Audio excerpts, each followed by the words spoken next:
الحمد لله وكفى وسلام على عباده الذين اصطفى أما بعد. أعوذ بالله من الشيطان الرجيم. بسم الله الرحمن الرحيم.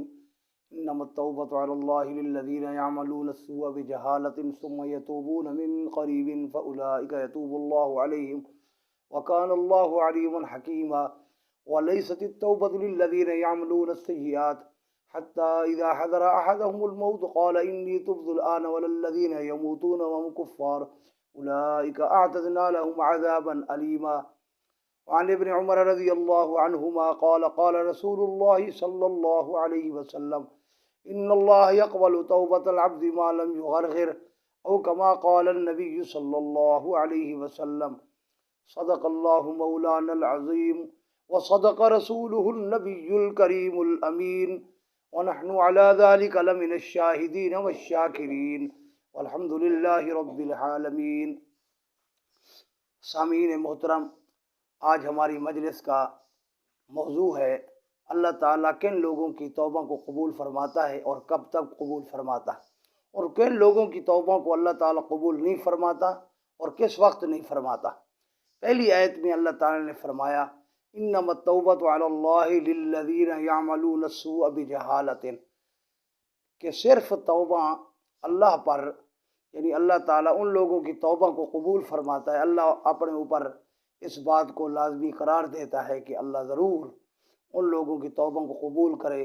للذین یعملون السیئات، جو لوگ برائیاں کر بیٹھیں، للذین یعملون السیئات بجہالۃ، جہالت میں آ کر، گویا کہ گناہ کرنے کو اللہ تعالیٰ جہالت فرما رہا ہے. انما التوبۃ علی اللہ للذین یعملون السیئات بجہالۃ، جہالت میں آ کر گناہ کر بیٹھے، برائیاں کر بیٹھے، نافرمانیاں کر بیٹھے، ثم یتوبون من قریب، پھر انہوں نے قریبی وقت میں توبہ کر لی. قریب کا اولاً معنی تو یہ ہے کہ فوراً توبہ کریں، اس کو گناہ کے اوپر اصرار نہ کریں. ولم یصروا علی ما فعلوا وهم یعلمون، جب انہیں گناہ کا پتہ ہو تو پھر اس پر اصرار نہیں کرتے، فوراً اس سے توبہ کرتے ہیں. اس گناہ کے باوجود وہ توبہ سے تاخیر نہیں کرتے. ان کو پتہ چل جائے کہ گناہ ہو گیا ہے، پھر وہ فوراً توبہ کرتے ہیں. قریب کا پہلا اولاً معنی تو یہ ہے. اور آخراً معنی کیا ہے؟ وہ حدیث شریف جو میں نے پڑھی سیدنا حضرت عبداللہ بن عمر رضی اللہ عنہما سے مروی ہے کہ سرور عالم صلی اللہ علیہ وآلہ وسلم نے ارشاد فرمایا بندے کی اللہ تعالیٰ توبہ قبول کرتا ہے جب تک وہ سکرات کے اندر مبتلا نہ ہو، موت کے حالات اس کے سامنے آ گئے ہوں، پھر وہ توبہ کرے تو پھر اس کی توبہ قبول نہیں ہوتی. اس وقت تک توبہ قبول ہوتی ہے. اور اگلی آیت میں بھی اسی کی وضاحت ہے. تو اللہ تعالیٰ گویا کہ یہ سمجھا رہے ہیں کہ جہالت ہو گئی، گناہ کر بیٹھے، تو وہ موت کے اثرات سے، موت کے حالات کے آنے سے پہلے پہلے وہ توبہ کر لیں تو اللہ تعالیٰ ضرور توبہ قبول فرماتا ہے. وکان اللہ علیم حکیمہ، اللہ تعالیٰ کے ہر فیصلہ جو ہے اس کے اندر حکمت ہے. اللہ تعالیٰ خوب علم والا ہے، حکمت والا ہے. دوسری آیت میں فرمایا کہ لیست التوبۃ، ان لوگوں کے لیے توبہ نہیں ہے، یعملون السیئات، جو لوگ برائیاں کریں پھر توبہ نہ کریں.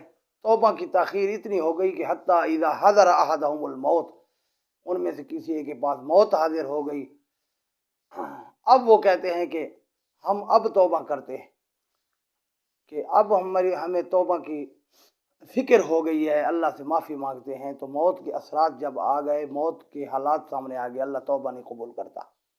یہ تو ہے مومن کی بات. مومن گناہ گار جو ہے وہ موت کے اثرات کے آنے سے پہلے پہلے تک توبہ کر لے تو اس کی توبہ قبول ہوتی ہے، ورنہ نہیں ہوتی.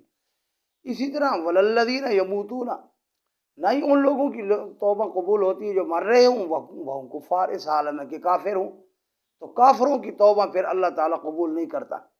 لیست التوبۃ للذین یعملون السیئات حتی اذا حضر احدهم الموت قال انی تبت الآن، اب ہم توبہ کرتے ہیں. وللذین یموتون وهم کفار اولئک اعتدنا لهم عذابا الیما، جن لوگوں نے موت تک، سکرات تک آنے تک توبہ نہیں کی اور وہ گناہ گار رہے، یا گناہ گار سے کیا اوپر کفار رہے، کفر کی حالت میں رہے، اسلام نصیب نہیں ہوا، ان کے لیے ہم نے دردناک عذاب تیار کر رکھا ہے.